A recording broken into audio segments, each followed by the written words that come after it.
What's up, everyone? I'm Ruthina Porterfield, and this is Liberated Conversations with Ruthina. It is another Podcasters Tea conversation, and I am so excited because for the first time since my very first Liberated Conversations, I'm going to be speaking with a guy. I do not speak with the opposite sex very often, so I'm excited about this one. Michael Smalls. He is the host, one of the hosts of the very important, very relevant podcast, Fathering 365. We are going to be talking about single parenthood, single fatherhood, all the joys and all the struggles in between. This is an important one, and I don't want you to miss it. So join the conversation.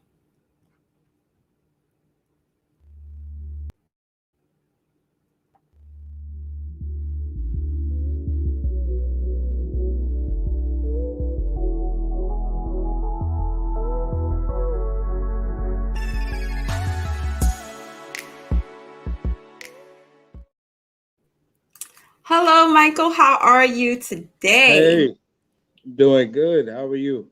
I'm good. I'm super excited to have you on the podcast. This is a good one. This is going to be a good one. Thank you. We appreciate it too. Oh my gosh, this is going to be the bomb. Okay. So first, let me make sure that people know kind of how we know each other. We actually were connected by my one of my official sponsors, the Andrea Chanel Hair Care Line. But Andrea Chanel referred me to you and told me about your podcast, and I was floored. I love what it is that you're doing, and she's actually your sister. Yep. So keeping it in the family, keeping it in the Yeah. family. So I love that. Okay, so I want to, speaking of family, I want to make sure we understand your family, which is why you have your podcast. So kind of tell me about your family. You have a son, you have a daughter. Tell us about those beautiful babies. Well, with my family, I have MJ. MJ is the oldest. He's three, and Soraya, she's two. She's the youngest. And my two kids, they are like full of energy, and they're very spontaneous. Okay. So like, you never know what you're gonna get. They're a wild card. Yeah, I'm sure. I'm sure they can be. It's so funny how as soon as they start walking and talking, it's a wrap. It's Man, like my daughter was like, "Put me down, daddy." I was like, "Wow." Okay.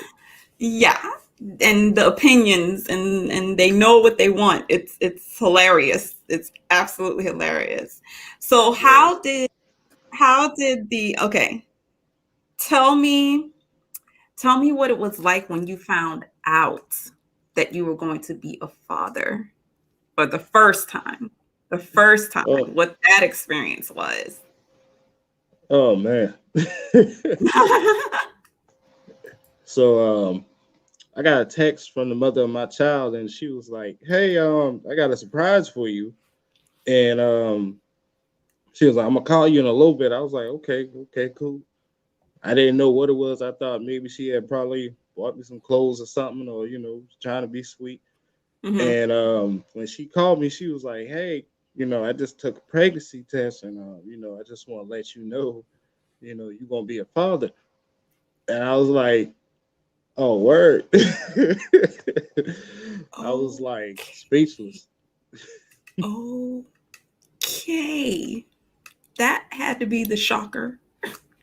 That was a shocker because, like, I had just gotten off from work, just relaxed and cooled out, and I Oh. was like, "I'm gonna call you right back." Oh my goodness. Was it immediate fear or immediate anxiety or immediate shock? What was like the when you hung up the phone, what cuz I imagine you all of a sudden just feeling hot and like heavy, like what in the world? About everything that you said all at once. I Like, had to go get some water, sat down, get some air. I was like, oh okay, my I'm gonna God. Think this thing through real quick. Oh my goodness. If you don't mind me asking, how old were you? I was only 26 at the time. Oh wow. What was your, or did you have a plan regarding a family? Like, how old in your mind were you thinking, oh, I'll be such and such when I have kid? Like, what were you thinking originally before that phone call? Well, I always told my mom, I was like, yeah, I'm not having kids. I was Really? like, yeah, I said, if you get a kid from me, I might be like 26, 27. I said, that's when you will get a kid. I Well, was already set in my mind. you were 26. You kind of spoke that So on yourself. yeah, I really did. So at 26, yeah, I had my first child, which is MJ, and um, right after that, back to back, and I had my daughter. And when I had my daughter, I was 27. So a lot of people was like, "Man, you got it right out the way, huh? You got a boy and a girl. You ain't got to have no more." Yeah, you did. You really did kind of nipped it in the bud at that point. Kind of, sort of. All right. So, how was how was the transition? Or put it this way: was there a difference between the feelings that you got from the phone call that said you were going to be a father to the moment when you actually became a father? Oh yeah, the feeling's definitely different. Like hearing that, like, hey, you're gonna be a dad, versus like actually getting that on hands experience, holding your Mm, child, feeding your child, changing mm, pampers, and stopping cries in the middle of the night, and yeah. going to the hospital and doing everything that you need to do. Like, it's totally different. But the moment you start, it's like, you don't want to stop. Oh wow. Oh wow. That's Was there a difference from child to child? No, because No. my daughter, like, when I first changed her pamper, like, she was just going crazy, like just crying and making all these noises. And by the time I was finished, I changed her pamper in like less than a minute. And I'm like, "What you crying for?" And she just looked at me and stopped crying. Oh my gosh. Yeah, there's this beautiful video of this guy, or a guy who his baby was born, his daughter was born, and of course they immediately have to do all the stuff, clean her up and all this stuff and everything. And this baby chick is wailing, like she is screaming like they do. And he goes over to her and he says, "Hey, it's daddy, calm down, it's okay, it's okay." And at the sound of his voice, she immediately calms down. And after a while, she starts crying again. He does it again, and she immediately calms down. And when he says, "I love you" to her for the first time, she opens her eyes for the first time. Wow.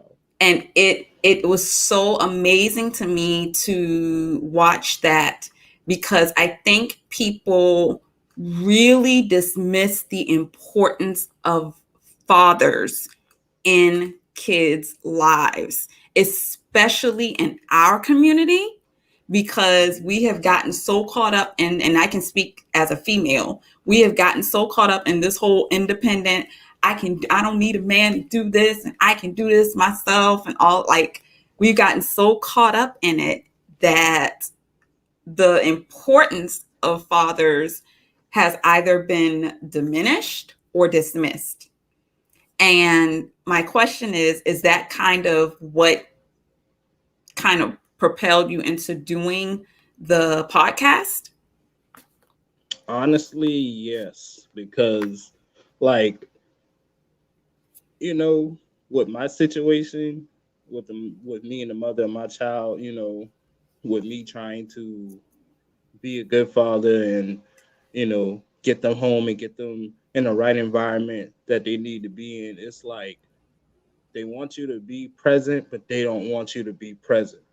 And I Hmm. never really understood that. Like they want you to do the right thing, but then they don't want you around. They need you just for the financial. And it's like when you're put in a position like that, what happened with me was like being told, "Hey, I don't want you around." It's like, what do I do then?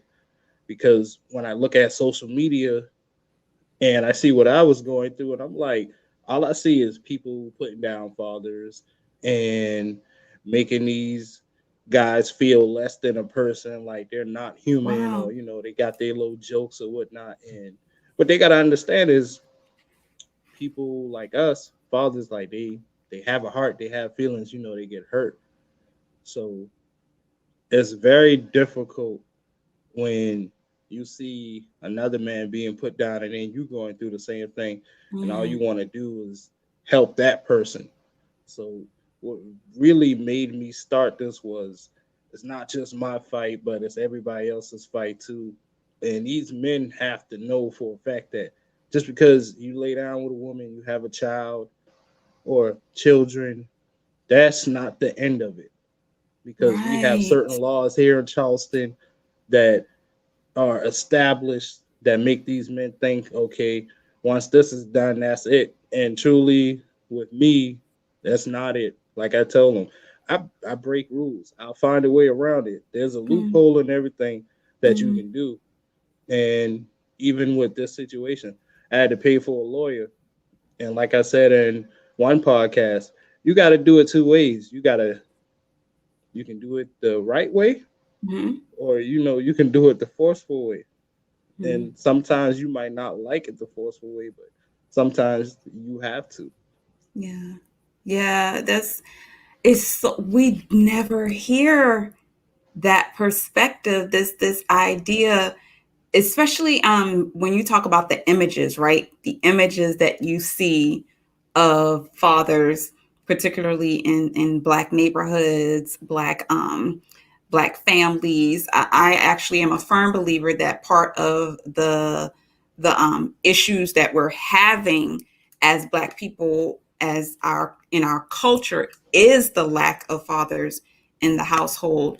I wanted to kind of expound on the what you said regarding being told what your role is supposed to be, but trying to fulfill it in a way. When you said that you were told, like, they want you around but they don't want you around, like, what how does that affect what you believe is supposed to be the role of a father in a child's life? Honestly, when I think about that, it just brings me back to where, you know, what am I to do? So, Right. being forced with that option, it just makes me think that this person is not right in the head. Okay. So it's Well. like you want the emotional and you want the love and the stability, but you telling me one thing and showing me another. So most men, they'll just walk away and all right, fine, she ain't want me around. Me on the other hand, like I said, I had to pull some nails and teeth. I had to make a few people mad. I had to fight for me to be around, for me, not to be swept under the rug. Hmm. That okay, that's one perspective. Okay, so I am going to speak. I can't speak on a mother's perspective because I'm not a mother, but I will speak on a woman's perspective. And I think what you said is so indicative of a lot of guys thinking when it comes to the craziness that is us being women, right? The whole Right. idea is of us not really knowing exactly what it is that we want. And I think and again, I can't speak from a mother's perspective, but I can speak from a female perspective and also just from a human perspective, understanding that there's a possibility that maybe she really doesn't know what she wants because maybe her experience with men, with fathers before you is affecting what how it is that she's treating you, right? So this whole like I don't know, and I think a lot of men deal with this, just the background and the issues that we as women have. And of course, women and men have issues too. Men have issues too. But I can Right. just speak from my perspective, just understanding that because I remember in high school, there was a young lady who had a baby as a teenager, and she told one guy, and you've heard stories like this, I'm sure Oh you yeah. have, where she told one guy he's the dad. And so for 2, 3 years, that's the dad, right? That's the dad. So the family gets caught up in it and everyone's attached and all this stuff. And of course, after a few years, it comes out that nope, that's not the dad, it's someone else, which she actually had uh, a pretty good inclination that that was the case, and not excusing her choice or any choice that any chick makes that said to do something like this. But when you Right. look back in her background and you look at the fact that she was raised without a father, and you look at the fact that she was raised constantly with men in and out, I think that affects her decisions subconsciously, and unfortunately affects the child. And that's my concern. When you talk about your situation and you have someone saying, okay, I want you here, but I don't want you here for this, like I don't know if it's our decision to dictate what the father's role is supposed to be. And it sounds like that's what happens a lot with Black single fathers who want to be a part of their life. Am I correct, or correct me if I'm wrong? No, you're definitely correct. And that's something we've talked about on our podcast as well. That we let these women know, like it's okay to let somebody know what your strengths and weaknesses is, whether if you're vulnerable or Right. if you feel afraid about something, because at the end of the day, nobody can read your mind. Mm, So when it comes to a situation like that, you don't have a choice but to do two things. Like you can be irrational or you can be very understanding and try to figure something out. It's right. just that simple. Right. Right. Communication. Like Yeah. just communicate. Just say, and I think even if you don't have the words to say it, just talk it through until you get to what it is you're trying to say. Right. Because Like, we go would ahead. rather prefer the truth than, lies 18 years later. And, now two Mm. people are very confused, the child and the not father or possible father. Not to mention the families that's attached to this situation, Yeah. right? So it's a whole thing. I wanted to shift gears here. I wanted you to kind of talk about how fatherhood has changed you, if it has, like how it kind of changed your approach to life, how it changed what you thought about life in general. Ooh. Oh, fatherhood has definitely made me more complex. Huh. And it's definitely made me like very grateful Mm, because a lot of people are not able to have kids and have that blessing. So I don't take it for granted. Fatherhood has definitely made me very overly protective. okay. it's Okay. it's definitely strengthened my mental and my emotional, and it's definitely made me and most men don't like to do this, but it's definitely made me do more healthier things, change my eating habits, go to the gym, just Wow. making better decisions. Wow. Yeah, that's a big one right there. People don't I wonder why is that? Why do you think it is that guys don't like to talk about changing your lifestyle? Like I don't know. Like, I guess like some of us, well, yeah, some of us are raised differently. So, some of us are used to that two-parent household. Some of us are used to that single-parent household, and some of us are used to no parents being there at all. So when you get to your adulthood, it's like everything changes. Whether if you decide you want to change for the better, but when you got something to actually fight for and live for, that's what really helps the men change. yeah. Yeah, that it really does make a difference. Do you how do you see fatherhood as a part, because this is my season 3, which we're calling the season of purpose, and we're talking a lot about purpose this season.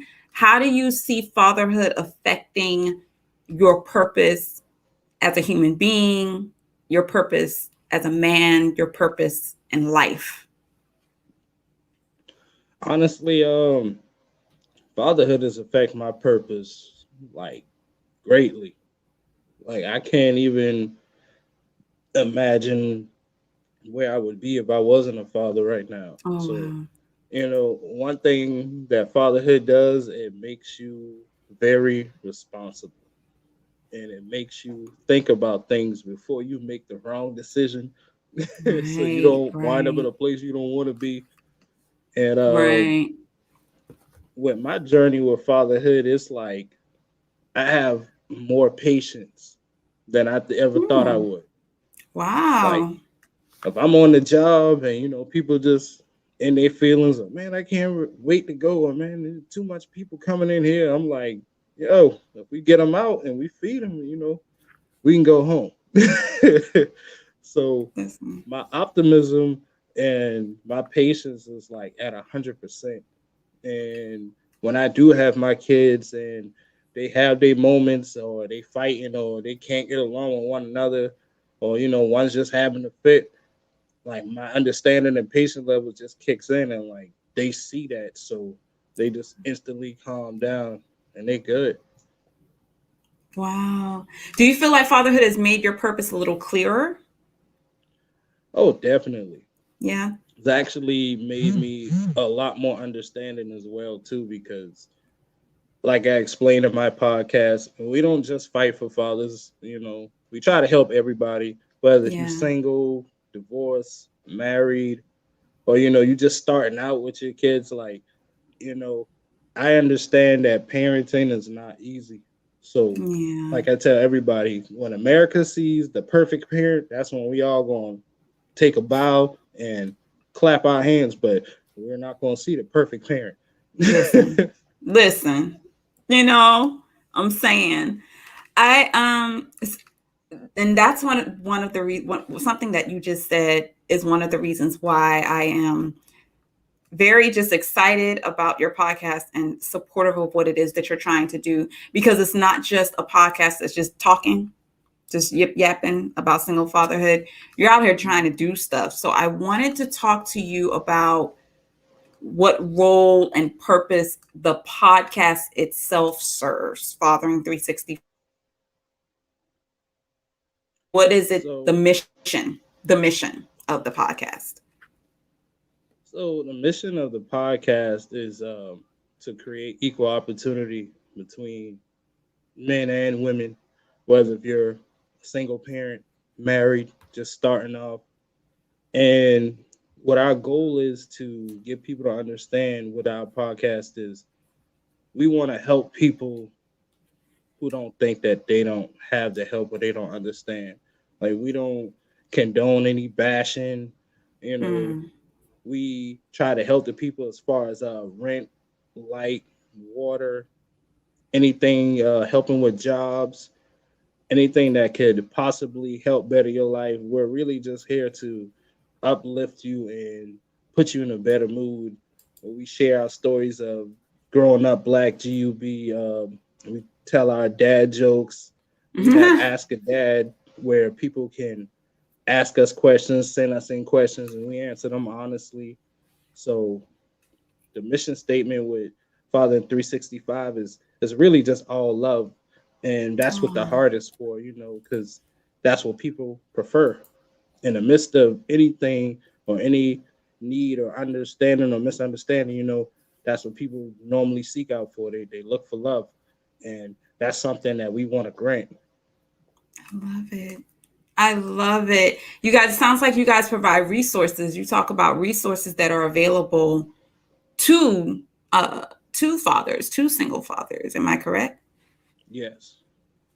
And So go ahead. So like here in Charleston, we have the Father to Father Institute where you can take your parenting classes, helps you get a Nice. job, and helps you get back in your child's life just in case you're struggling with that. They help with legal aid as well, put you on the Nice. right track. Like I said, we also have programs here in Charleston that help out with financial as far as rent, light, water, housing, shelters, just in Right. case if you having a hard time. So information like that we post on our podcast page. So if you ever need any help and you in the Charleston, Berkeley, or Dorchester area, you can definitely look that up on the podcast page and you can Nice. get as much help needed. Nice. Nice. I wanted you to talk also about something that you're doing that I heard on the last. Well, I don't think this was the an episode. It might have been just kind of an update. You were talking about a petition, something called the Fathering Act. Yes. So I'm working together with a few people, and we've been coming up with a few things that we think that will help fathers have a more equal fight, and it's called the Fathers Act. And what this does is it gives you the same right, just as the mother would have, you know, because when it comes to the law, the mother is the sole custodial parent, Yeah. and we want to give fathers that same right as well. Because Hmm. with situations that happen, let's say another parent is abusive and given emotional neglect, or the child is in a safe area or household, before they put them in the custody of the father, they will put these kids in DSS custody, and DSS will put them Really? into a foster home instead of putting them with the parent. And that's because most parents, they aren't listed as the parent. Like they aren't on a birth certificate, or Oh, so yeah. with things like that, we want people to take in consideration with the Fathers Act. The Fathers Act gives these men the exact rights and needs just in case something like this happens. Because why put a child in a foreign place that they don't know when you can put them with family and they can be safe? Exactly. Exactly. It blows my mind that they wouldn't even take the time to do the research and actually find the father. That shouldn't be difficult. That shouldn't be I don't know. But then again, I do hear what you're saying that sometimes the father's name isn't actually on the birth certificate. And we see that happen often, actually. Um, so I'm sure that presents a huge barrier. So this is a petition, particularly in the Charleston, South Carolina area. Is that correct? Yes, this is a petition that I'm working together in the Charleston, South Carolina area, because in my state, this is solely a woman's state, and they will tell you that in the immediate sentence, like, yo, you can try, but hey, this is a woman's state. Not bashing my state, but some things do need to change. And for them to just run with that, Wow. it's crazy. Like, there are laws and there are sections that also help the father, but they don't follow them. It's just like straight immediate mother. Wow. Wow. The barriers that you face when you're actually trying to be a good father. And see, this is the thing. We are presented with all of these images about black fathers being absent and black fathers not being there and that being MIA and deadbeat dads, when a lot of in some of these stories it is a matter of a bunch of barriers in their way preventing them from doing what it is that they're desiring to do. That's why your podcast is so super important, because you got to hear that perspective. You have to actually listen and hear and communicate to know that there are good dads out here. There's stories out there. So I'm super happy about your podcast existing. I know there are a few others, but I'm all about my hometown, Charleston, South Carolina. So, Represent. but this is what I love about it, is that it's not just a podcast. It is a podcast with a mission, and an active mission, not just a mission in words, but a mission in deed. So if someone wanted to, and again, this is in the Charleston, South Carolina area, if someone wanted to support the petition, the what you're trying to do with the Fathers Act, how would they do that?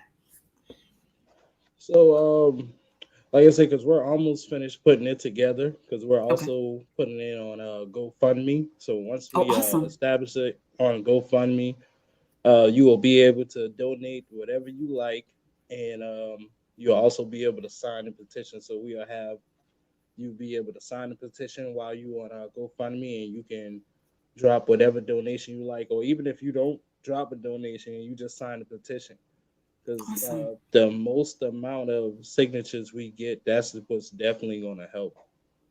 Okay. Great. And they can find out about this on your Facebook page?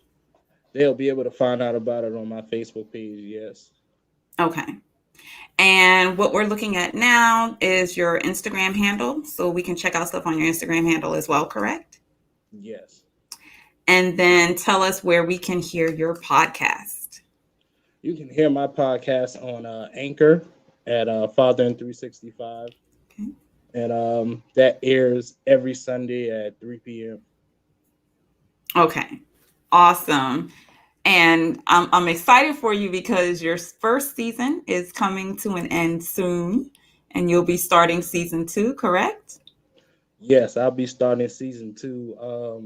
Season two is definitely going to be 100% more professional, better sounds. I'm gonna have more guests on. Oh, that's going to be awesome. Actually, I'm going a different route actually, because I wanted to see like what the success rate of season one would Mhm. bring. So with season one, my first episode, I have a group of ladies coming in to talk to me and ask questions to men that they normally want to Nice. ask, and it never gets answered. Um, Nice. I also have a few poets coming in to perform. I have Nice. people coming in from a national uh, gun society to give lessons in actual how to operate a firearm. I also have someone coming in to talk about domestic violence in the home, whether it's Oh, with single wow. parents or married parents. You have a lot on your plate for season two. Yes, a lot of writing. Well, I'm excited for you. This is going to be an awesome season two for you. I wish you so much success. Anything that I am able to do, I am definitely going to be trying to do that, and trying to put the word out. And please, continued encouragement to you and your co hosts. Um, I'm just so grateful that you decided to do the podcast, Thank you. have have a liberated conversation with me. I appreciate it. It's like, when you first came and I just got the phone call out of nowhere, and my I sister know. was like, what's your phone number, what's your email address, and what's your podcast name? So, having you giving me advice and helping us financially, especially with the Black Pod Collective, because we was in there for until it ended, and we still in there now. So we just writing down information and learning. Yeah, it's an amazing, amazing resource that I definitely encourage all new podcasters to take advantage of. And I think it's important that we support each other. And if we're going to rise, this sounds so cliche, but if we're going to rise as a people, we got to support each other. Everybody got to put something out for us to step on to get up, you know? And Exactly. so I'm excited for you. Whatever I can do, I'm all about it. And continued success. Thank you so much for having a liberated conversation with me. I appreciate it. Thank you. All right, hang out for just a moment. Uh, So thank you guys so much. That was Michael Smalls. I really want you guys to go support this podcast. I want you to check him out on his Facebook page, Fathering 365. You can go season is ending. It does not mean that you can't still listen to it because it is available on Anchor, Spotify, Google Podcasts, Apple Podcasts. You can go back and listen to past episodes and listen to it there, and just go to his page, find out all the wonderful things that he's doing, and see where you can support. In the meantime, you can support me, of course, at www.ruthinaporterfield.com. You can go there and check out all of the information regarding Liberated Conversations, as well as the book that's coming out in September. I want you guys to check it out. In the meantime, continue to stay encouraged, everyone. Peace, stay cool, and God bless.